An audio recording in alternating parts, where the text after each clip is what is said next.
ሰላም ክብር ለኢየሱስ ይሁን። ኢየሱስ ብቻውን ያድናል። እንግዲህ ምንም ማድረግ አይቻልም። ላይክ በማድረግ ጀምሩ። ስሙ ይሄንን ጉድ።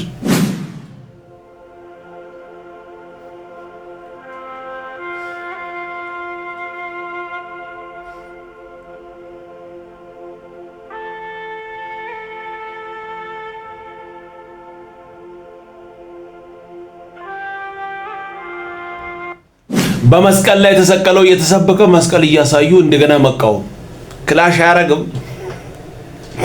ኢየሱስ ብቻውን ያድናል። አረ ጉዱ ብዙ ነው። ብቻ ስሙ እናንተ ስሙ። ይሄንንም በሴፍ ይታጨዱ፣ ይተርተሩ፣ ይታነቁ፣ በአፍጢማቸው ይደፉ ብዬ ብናገር ምን ይሰማችኋል?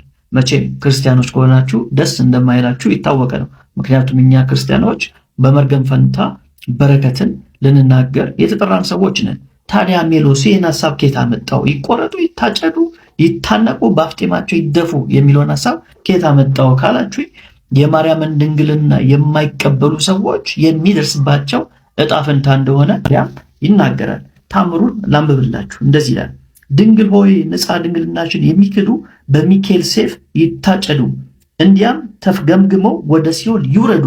ድንግል ሆይ ንጻ ድንግልናሽን የሚራገሙ በገብርኤል ሴፍ ተቆራርጠው ይጋደሙ፣ በእሳት ገሃነም ነደው አረው ከስለው ይውደሙ። ድንግል ሆይ ንጻ ድንግልናሽን የሚያስታቅሩ በሩፋኤል ሴፍ ይመተሩ፣ በእሳት ሰንሰለት ይታሰሩ፣ እስከ ዘላለሙ መውጫው በሌለው በሲኦል ተጎድጉደው ይኑሩ። ድንግል ሆይ ንጻ ድንግልናሽን የሚያናውሩ በራጉኤል ሴፍ ይተርተሩ፣ ለዲያብሎስና ለሰራዊቱ ተገዢ ሆነው ይኑሩ። ድንግል ሆይ ንጻ ድንግልናሽን የሚያቃልሉ በኡራኤል ሴፍ ይከለሉ፣ በእሳት ሰንሰለት አንገታቸውን ታንቀው ታስረው በሲኦል ይሰቀሉ። ድንግል ሆይ ንጻ ድንግልናሽን የሚንቁ በሊ በሆነ በሳቁኤል ሴፍ ተጨፍጭፈው ምን ብለው ተጨፍጭፈው ይለቁ፣ በእሳት ሰንሰለት አንገታቸውን ይታነቁ። ድንግል ሆይ ንጻ ድንግልናሽን የሚዘርፉ በፋኑኤል ሴፍ ይቀሰፉ፣ ገሃነመ እሳትን ይጎናጸፉ፣ በሲኦል ጉድጓድ አፍጢማቸው ይደፉ በማለት ተአምረ ማርያም የተሰኘው ይህ መጽሐፍ ይናገራል። ለዚህ ነው እኛ ክርስቲያኖች በዚህ በተአምረ ማርያም ላይ የተገለጸችው ማርያም የጌቴ የኢየሱስ ክርስቶስ እናት ማርያምን አትወክልም ብለን በድፍረት የምንናገረው። ኦርቶዶክሳውያን ንቁ።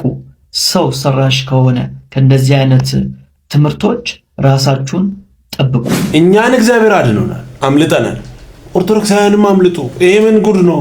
ይገደሉ፣ ይሰቀሉ፣ ይረሸኑ። ኧረ በጌታ በኢየሱስ ስም ኢየሱስ ብቻውን ያድናል። ከዚህ ጉድ አስመልጦናል። ኑ እናንተ ወደ ኢየሱስ። ሕይወት ነው ኢየሱስ። ምንም ማድረግ አይቻልም። ክብር ለኢየሱስ ይሁን። ስሙ ይሄንንም በ66 እና በ80 አሐዱ መካከል ያለውን ልዩነት ንገረኝ። በመጀመሪያ ደረጃ ያለው እንግዲህ የቁጥር ልዩነት ነው። 27 የአዲስ ኪዳን መጽሐፍ ይቀበላሉ፣ እኛም እንቀበላለን። ልዩነታችን ያለው የብሉይ ኪዳን ላይ ነው። እኛ 46 የብሉይ ኪዳን መጽሐፍትን ስንቀበል እነሱ 39 የብሉይ ኪዳን መጽሐፍትን ይቀበላሉ። ስለዚህ እነሱ የማይቀበሏቸውን እኛ እንቀበላቸዋለን። እኔ ልደተ ቃል ለምንድን ነው መዋሸት የፈለግከው? ልደት ለምንድን ነው መዋሸት የፈለግከው? ኦርቶዶክስ ቤተክርስቲያን የማትለውና የማታምነው ነገር ለምን ቤተክርስቲያን ደጅ ቆመ ዋሸ? ከፕሮቴስታንቶች ጋር አዲስ ኪዳን ተመሳሳይ ነን። 27 ሁለታችን ነው የምንቀበለው። እናስ ልዩነታችን የብሉይ ኪዳን ላይ ነው አልክ። ለምን ዋሻይም ብለን? እርግጥ ነው በብሉይ ኪዳን ላይ ያለንን ልዩነት በአዲስ ኪዳን ተመሳሳይ ነን ወይ አንድ ነን ብለን ለምን ህዝቡን ተዋሻለህ? ቤተክርስቲያናችሁ ይሄው የኢትዮጵያ ኦርቶዶክስ ተዋሕዶ ቤተክርስቲያን እምነት፣ ስርዓተ አምልኮና የውጭ ግንኙነት ብላ ቤተክርስቲያናችሁ አሳትማለች። ምን ማለት ነው? እምነት ይሄን ነው እማምነው ይሄንን ነው ብላ። ስለዚህ በዚህ ውስጥ መጽሐፍቶቿን በተመለከተ ቅዱሳት መጽሐፍት ብላ አለ በምዕራፍ።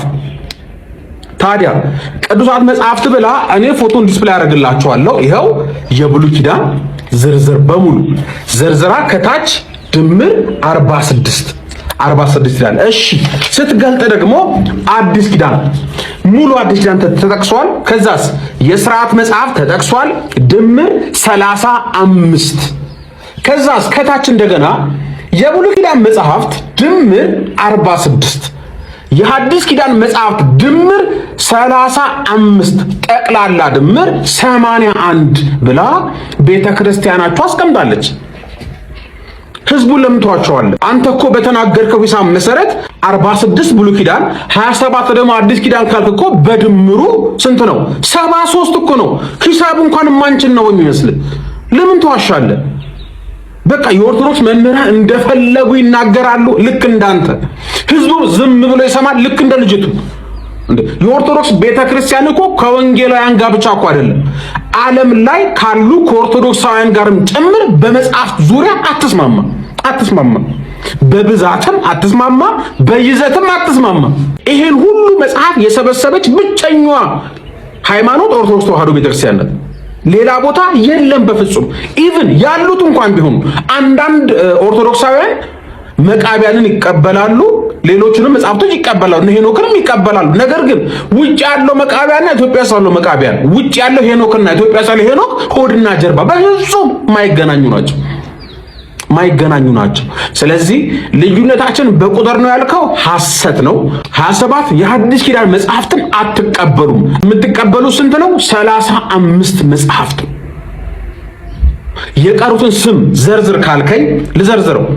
ሥርዓተ ጽዮን፣ ትእዛዝ፣ ግጽው፣ አጵሊስ፣ አንደኛ መጽሐፈ ኪዳን፣ ሁለተኛ መጽሐፈ ኪዳን፣ ቀለመንጦስ፣ ዲድስቅልያ፣ እነዚህን ትቀበላላችሁ። አሁን አንተ እነሱን የሥርዓት መጽሐፍ ብለህ ልታወጣቸው ነው አይደለ? ቤተ ክርስቲያናችሁ ግን የአዲስ ኪዳን መጽሐፍ ጠቅላላ ድምር ብላ ደምራ አስቀምጠዋለች። ለምን ተዋሻለህ? ለማንኛውም ወንድማችን ለሰው ብሎ የሚሰራው ስራ አይደለም፣ ለሆዱ ነው እንጂ ይሄ ታስቦ ምናምን አጥንቶ ይሄ ነገር ልክ ነው ልክ አይደለም የሚለውን እሱ ጉዳዩ አይደለም።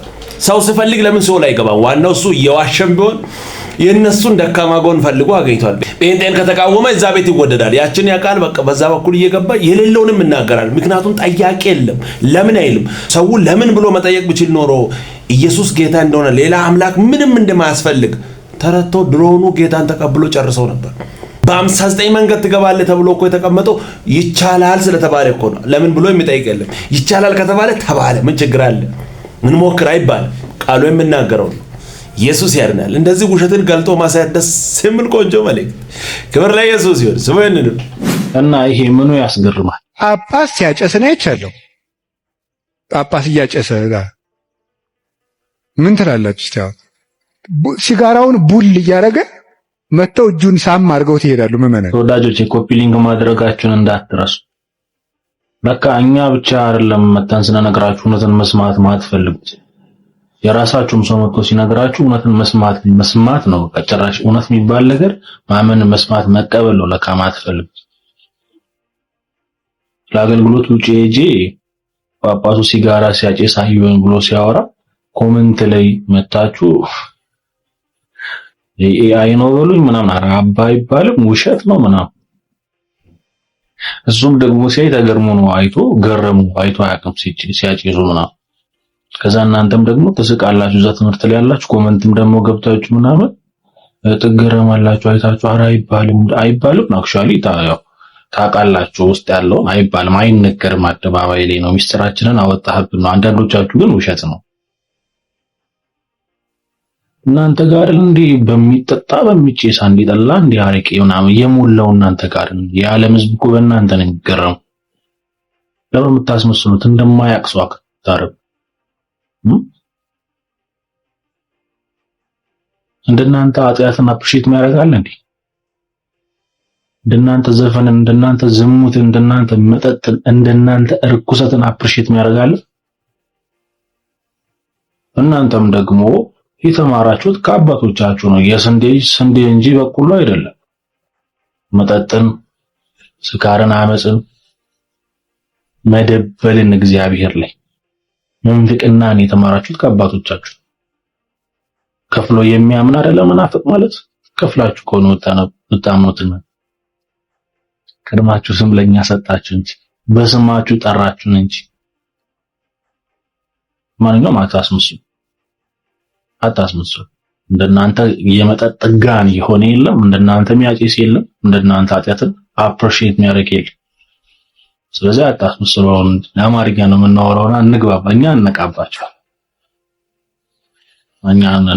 ቪዲዮ ስትሰሩ ምናምን ኮሜንት ስታደርጉ እኛ እንደምናየው እያስባችሁ አድርጉሽ። ያናቀባችሁ እግዚአብሔር ይፍታችሁ። ደስ የሚል ቆንጆ መልእክት ነው። ምንም ማድረግ አይቻልም። ኢየሱስ ያድናል። ከባድ እኮ ነው። ስሙ ይሄንንም ግን እኮ ኢየሱስ ያድናል። ኢየሱስ ጌታ ነው። እኔ ጴንጤ አልሆንም፣ ግን ኢየሱስ ያድናል። እኔም ታድናለህ። ኢየሱስ ግን ያድናል።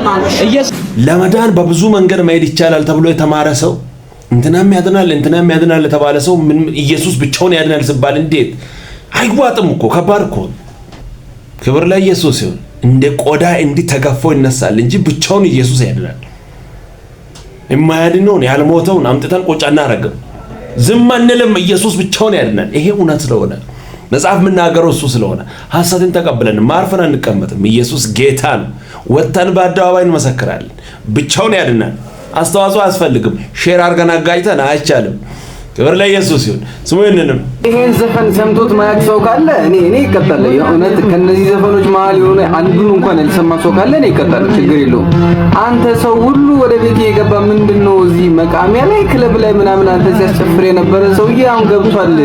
ምን እያደረገ እስኪ ስሙት።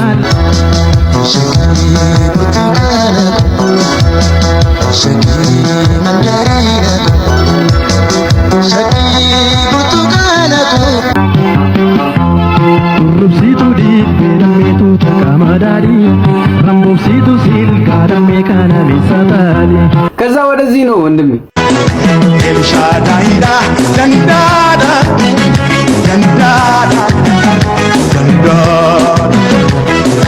ኦባሳ ሰሙሄ ዋቀዮዳ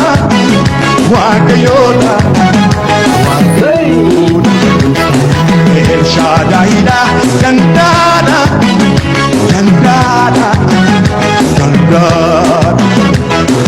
ኦባሳ ሰሙሄ ዋቀዮዳ